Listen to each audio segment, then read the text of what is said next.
Hello সবাইকে, আমি সুজি নিয়ে এসেছি আজকে নতুন এক রেসিপি। পুরোপুরি ঘরোয়া পদ্ধতিতে বিরিয়ানির একটি রেসিপি। চলুন জেনে নেওয়া যাক তার জন্য আমাদের কী কী প্রয়োজন হবে। প্রথমে লাগবে মাংস, চাল, আলু, ঘি, লবণ, বিরিয়ানি মশলা, আদা বাটা, জিরা বাটা, রসুন বাটা, পেঁয়াজ বাটা এবং কাঁচামরিচ বাটা। তারপর লাগবে গুঁড়ো দুধ, সস, তারপর লাগবে গরম মশলা, ধনিয়ার গুঁড়ো, পেঁয়াজ কুচি ইত্যাদি। এখানে আমি প্রায় হাফ কেজির মতো ব্রয়লার মুরগির মাংস নিয়ে নিয়েছি। তারপর এতে সামান্য পরিমাণে লবণ এবং লেবু দিয়ে কিছুক্ষণের জন্য রেস্টে রেখে দেবো।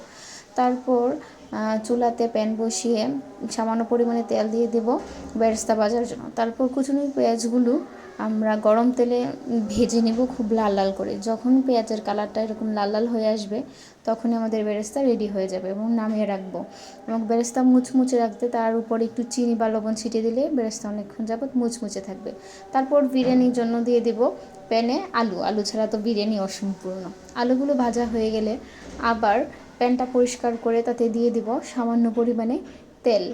তারপর বিরিয়ানির ফোড়ন দেওয়ার জন্য এখানে আমরা সামান্য পরিমাণে পেঁয়াজ কুচি দিয়ে নিব। পেঁয়াজ কুচিগুলো যখন লাল লাল হয়ে যাবে তখনই আমরা তার মধ্যে সব ধরনের বাটা মশলাগুলো দিয়ে দেবো। আপনারা চাইলে শুধু বিরিয়ানির প্যাকেট মশলা দিয়েও রান্না করতে পারেন, কিন্তু এরকম বাটা মশলা দিয়ে রান্না করলে স্বাদ আরও দ্বিগুণ বেড়ে যায়। আমি সচরাচর হাফ বাটা মশলা এবং হাফ প্যাকেটের মশলা ব্যবহার করে এই বিরিয়ানিটা রান্না করি, যার জন্য এই বিরিয়ানিটা আরও খেতে আরও দ্বিগুণ স্বাদ হয়।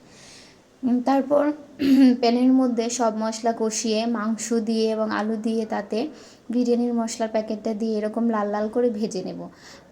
যখন মশলাগুলো কষানো হয়ে যাবে তখনই দিয়ে দিব এখানে চাল। আমি এখানে প্রায় 400 গ্রামের মতো পোলাওর চাল অ্যাড করে দিয়েছি। তারপর পোলাওর চালগুলো ভালোভাবে ভেজে অন্য একটি পাত্রে কিছু পরিমাণ পানি এবং লিকুইড দুধ দিয়ে প্রায় চালের দ্বিগুণ পরিমাণ দুধ এবং পানি দিয়ে এখানে বিরিয়ানির মশলা অ্যাড করে এখানে দিয়ে দিলাম কিছুটা কাঁচামরিচ, এবং কাঁচামরিচ দেওয়ার পরে এখানে দিয়ে দিব গুঁড়ো দুধ দেওয়ার পরে আমি কিছু পরিমাণ ঘি অ্যাড করে নিলাম। ঘি অ্যাড করে ভালোভাবে নাড়াচাড়া দিয়ে ঘিটা ভালোভাবে বিরিয়ানির সাথে মিশিয়ে বিরিয়ানি দিয়ে দিব দমে। তারপর ভালোভাবে বিরিয়ানির পাত্রের ঢাকনাটা ঢেকে রেখে দেবো কিছুক্ষণের জন্য।